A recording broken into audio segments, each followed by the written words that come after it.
Good evening, Professor. This is my recording for FIN332 Trading in the Financial Markets. My final assignment. This is my viva recording for it. To save time and be efficient, I'm just going to proceed point by point and explain my reasonings for each of the points mentioned in the rubrics. So, firstly, am I able to describe the various market structures for trading financial assets? Well, when you read the report, you will see that for each one of the three questions I did, 1, 2, and 4, I was able to do that. And what I essentially did, I'll explain with the example of the first question. So I looked at multiple different kinds of funds. I looked at ETFs, I looked at Islamic compliant funds. I also looked at mutual funds. And I also, in my report, I detailed the exact differences between this and what that essentially means for us in terms of performance evaluation, like, looking for tournament behavior.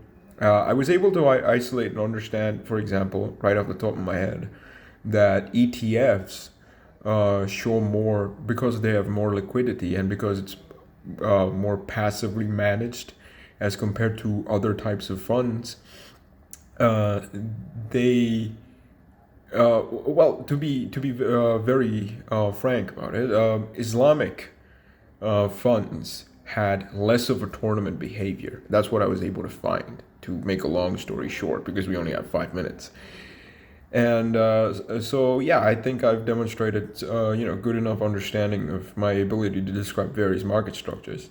And am I able to apply said understanding in, microstructure analysis to execute and evaluate orders and trade in the financial market, as the second point says? Well, in my second question, which I did with the event-based trading strategy demonstration, I used recent events in the Middle East, as with the US-Israel attacks on Iran and the subsequent counterattacks that followed and all the complications that resulted in, for example, the closing of the Strait of Hormuz. And even I even looked at several events, similar events that happened in the past. Like, for example, to go right on the top of my head, the 1973 oil crisis, the Arab oil embargo, the 1979 Iranian Revolution, Gulf War, Russia-Ukraine war, and many such cases.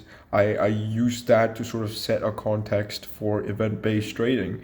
And not just that, I executed 12 trades. And not just that, I know this is not about making profit, but I still managed to make 2% on my portfolio. 11 out of 12 trades I made were profitable, so I guess that should count for something. And am I able to construct trading portfolios and evaluate the performance and risk? Obviously, as I just said, 2% over the week.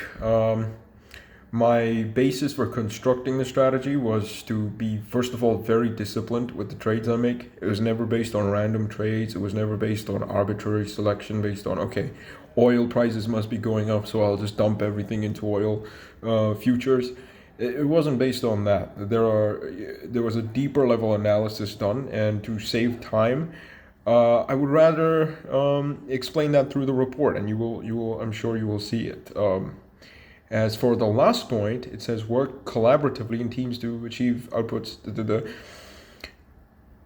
Because this is an individual assignment, to the best of my knowledge, there was no team requirement. However, that being said, I still did consult with my friends outside of uni who do trading, and who have sort of practical hands-on experience with the subject that I'm studying. So I felt it was valuable to just consult them. I didn't work with them on the project, but I did consult them, and I learned a lot about how they analyze markets, how they decide what trades to make.